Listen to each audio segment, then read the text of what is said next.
I'm going to be talking about SafetyPin, a system for encrypted backups with human memorable secrets. Users today rely on the ability to back up the contents of their mobile phone to the cloud. However, these backups may contain sensitive information that users don't want the cloud provider to have access to, so they might want to only upload encrypted backups. State-of-the-art systems today only require the user to remember their screen lock PIN in order to recover their backup. This has the advantage that these PINs are easy to remember, so users are trained to enter them into their phone multiple times each day, and they're not known to the service provider. However, these PINs have low entropy and are subject to brute force attacks. One solution to this problem is to use secure hardware in order to rate limit the number of PIN attempts for a user to obtain a backup. One type of secure hardware is hardware security modules, or HSMs, which are processors that are resistant to physical attacks. In this way, we get the advantages of PINs, which are easy to remember, while protecting against brute force attacks using secure hardware. However, these HSMs are not perfect. One serious shortcoming of state-of-the-art solutions is that these HSMs become single points of security failure. In particular, by compromising a single HSM, an attacker is able to gain access to potentially millions of user backups. SafetyPin addresses this problem by distributing trust across many HSMs. In order to compromise any user's backup, the attacker must compromise a large fraction of all HSMs in the data center, for example, 1/16 of all HSMs. In this way, SafetyPin raises the bar for the attacker by requiring them to compromise a number of HSMs that increases as the total number of HSMs in the system also increases. This prevents these HSMs from becoming single points of security failure. SafetyPin provides the strong notion of security without sacrificing scalability. So in state-of-the-art solutions, the client only has to talk to a single HSM. In SafetyPin, the client needs to talk to a few HSMs, for example, 40. And so by increasing the number of HSMs in the system, we're able to increase the overall throughput. SafetyPin also doesn't sacrifice fault tolerance. Both state-of-the-art solutions as well as SafetyPin tolerate many failures between backups. So for example, in SafetyPin, 1/64 of the data center can fail between backups and the user can still recover. In SafetyPin, more HSMs improves both security and performance. So by adding HSMs to the system, we increase the number of HSMs an attacker must compromise to obtain any user's backup.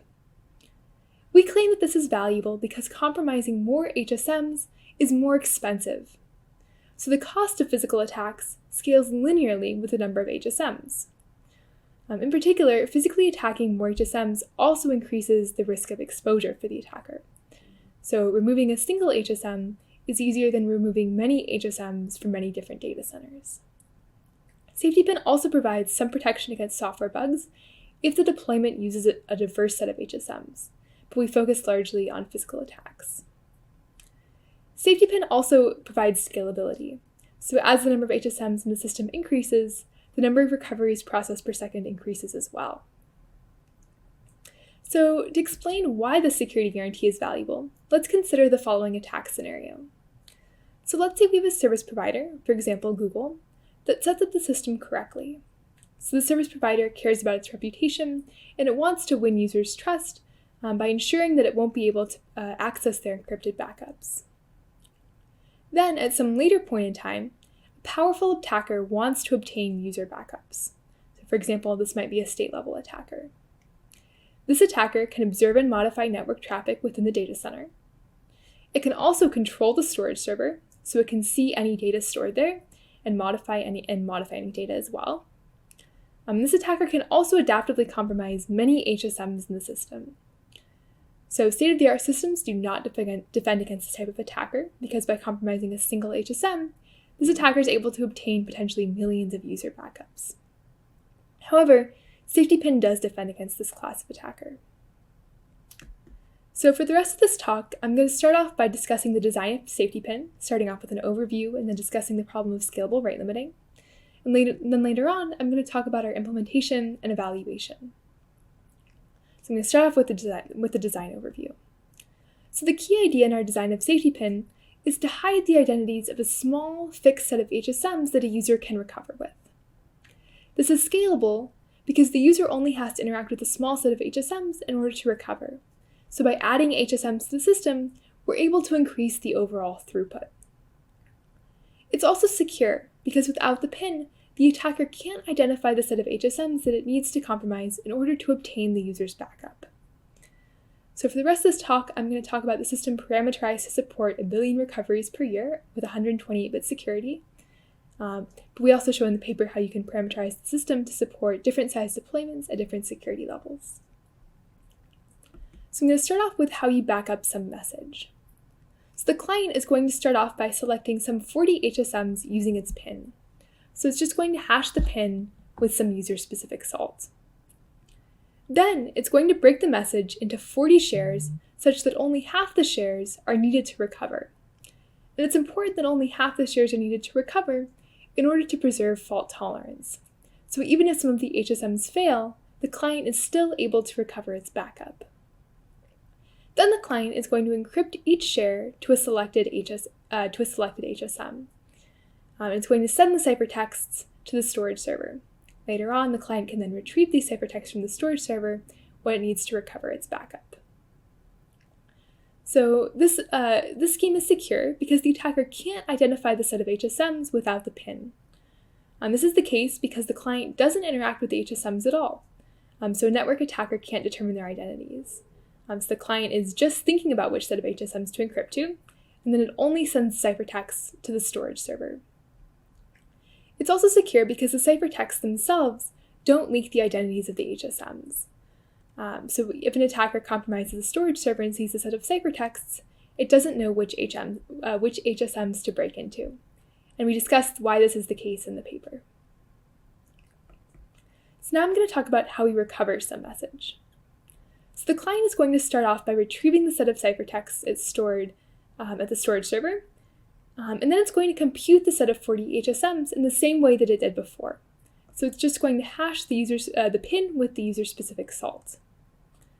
Then it's going to send the ciphertext to all the HSMs that it selected for decryption. So the set of 40 HSMs is going to send a message to each of them.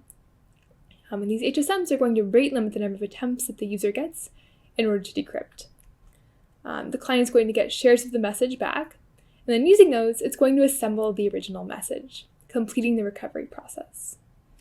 And the solution is scalable because the user only has to interact with a small number of HSMs, so just the 40 that it hashed its PIN to. One problem with this solution is that an attacker watching the user recover learns some information about the PIN. So in particular, a network attacker that sees which HSMs the user interacts with learns a salted hash of the PIN.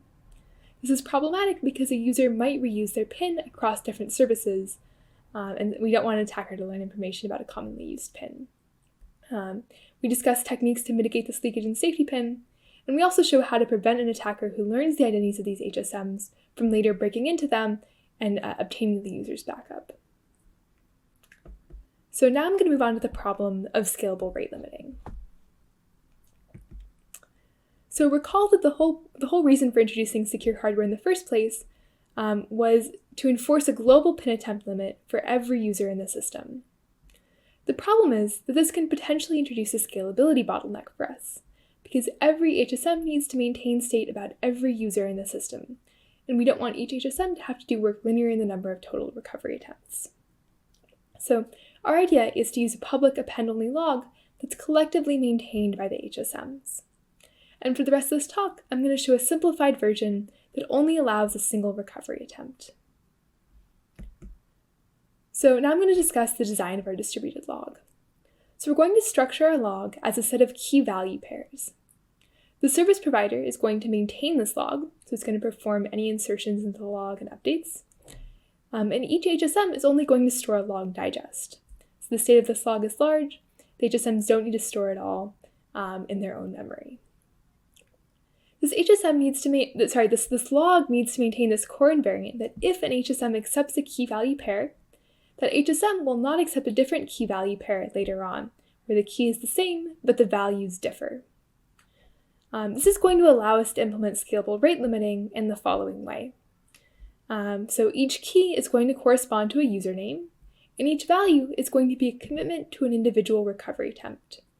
So this gives us the property that for each username, there's exactly one recovery attempt that can be placed into the log, and this recovery attempt can't be changed. So now I'm going to talk about how we implement the distributed log. So we're going to structure our log as a binary search tree that's ordered by keys, so in our case, username, and the leaves are values, so they're going to be commitments to recovery attempts. So in this example, Alice and Charlie both have recovery attempts logged in our distributed log. So the service provider is going to manage updates to the log. So let's say Bob wants to initiate a recovery attempt. It's going to send a commitment to its recovery attempt to the service provider, which is then going to insert it into the log with Bob's username as the key. And the service provider can insert this into the log because Bob does not yet have a recovery attempt in the log. So this maintains our core invariant. There should be an unchanging key value pair in the log. It can be at most one unchanging key value pair in the log. Let's say Alice tries to recover a second time, though. The service provider should not allow this because this would not be keeping with our core invariant, that we can't accept a different value for the key that's Alice. So the service provider is managing these updates to the log and is keeping track of the entire log state. But the HSMs need to maintain a digest of the log. So periodically, the service provider is going to compute a Merkle tree over the leaves and send a new Merkle route to the HSMs. The challenge is that these HSMs need to check that this new log head is going to extend the old log head correctly. So they need to make sure that all the updates were performed correctly to ensure that this core invariant is maintained. However, the HSMs don't want to work linear in the number of updates in order to check that this was done correctly. So they can't just check that each update was performed correctly, because that's not scalable. So instead, we show a solution that distributes auditing across many HSMs using randomized checking. So the data center is going to have some old log L and a new log L prime, and each HSM is going to have the old digest D along with a new digest D prime. The data center is going to take the set of updates from this last period and divide them into big N chunks, where big N is the number of total HSMs in the system. Each HSM is then going to request lambda chunks to audit, where lambda is our security parameter. So in response to that request, the data center is going to send over some Merkle proofs that the updates were applied correctly, so there's always at most one recovery attempt per user in the log. And we show how these Merkle proofs can be utilized in the paper. If these updates were applied correctly, the HSM is going to sign the new digest D prime. Sends a signature back to the data center. The data center is then going to take the signatures that it received from all the HSMs and aggregate them together into a single signature. The data center then sends this new aggregate signature to each HSM. Each HSM is then going to check if the new signature verifies, and if it does, it's going to accept this new digest D prime and start processing recovery attempts relative to the state represented by this new digest D prime. So this distributed auditing gives us some nice properties. So the first is that it's scalable. So each HSM only needs to check lambda chunks and verify a single aggregate signature, where lambda is our security parameter, so around 128. So we only need to check a constant amount of chunks, and we need to verify a single aggregate signature, which takes constant time. It's also secure that the attacker can corrupt log undetected with probability 2 to the minus 128.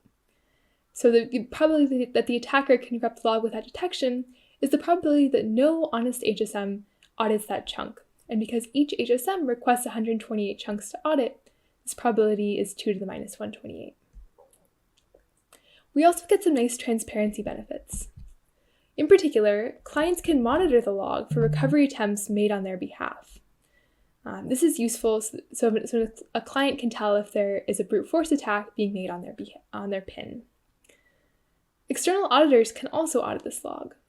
So even if all the HSMs are corrupted, an external auditor, like the EPFL or Let's Encrypt, can check that every update was performed correctly and can detect if a corruption takes place. This has the property that if an attacker later compromises all the HSMs, it can't erase evidence of the attack. So we get an extra layer of security even if all the HSMs are corrupted. So there's some other contributions I don't have time to discuss now, particularly focused on how we make SafetyPin practical for resource-limited hardware.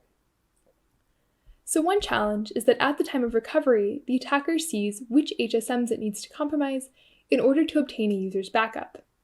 So the attacker sees which HSMs the user interacts with, and then it can just go break into those after recovery and force them to decrypt the user's backup. So there's some cryptographic tools that allow us to revoke an HSM's ability to decrypt that provide exactly the properties that we need. However, these tools require really large HSM secret keys that these HSMs simply can't store because they're resource limited. And so we introduce a technique for outsourced storage with secure deletion that preserves the forward secrecy properties that we need in order to make this scheme work for us. So now I'm going to move on to talking about the implementation and evaluation. So we implemented SafetyPin, open sourced it, and passed artifact evaluation. Our client is run on an Android Pixel 4. We run our storage server on a Linux machine, and for our HSMs, we use $120 solo keys. And we treat these 100 solo keys as a slice of a much larger cluster that can process about 1 billion recoveries per year. We estimate that this would require around 3,100 HSMs, which was simply not feasible for us to evaluate with. So now I'm going to summarize our experimental results. So we measured the overhead with resource-limited HSMs to process a recovery and found that it takes about 1 second. The client cost is also modest. So generating a recovery ciphertext on our Android Pixel takes about 0.37 seconds, and a client needs to download about 2 megabytes of HSM keys each day. This is due to the fact that the HSMs must periodically rotate their keys, and the public keys need to be relatively large. Based on these experimental results, we estimate some total system costs for a large number of users. And the assumptions that we use to make these estimates are in the paper. So we estimated that to support around 1 billion recoveries per year would cost around $61,000 with the solo keys, the hardware that we used, $61,000, and around $15 million with high-quality HSMs that are both more expensive and more performant. This might seem like a lot, but it's already pretty expensive to maintain an encrypted backup system. So we estimate that the cost of storing 4 gigabytes for 1 billion users is around $600 million. And so SafetyPin only adds about 2.5% to the overall system cost. Today, secure hardware is often a single point of failure, and we see this in the encrypted backup systems. However, SafetyPin shows that this doesn't have to be the case. In particular, secure hardware doesn't need to be trusted hardware. We should never settle for reduced security, and as we show in SafetyPin, the computational limits of HSMs are not an excuse to lower our standards. Thank you.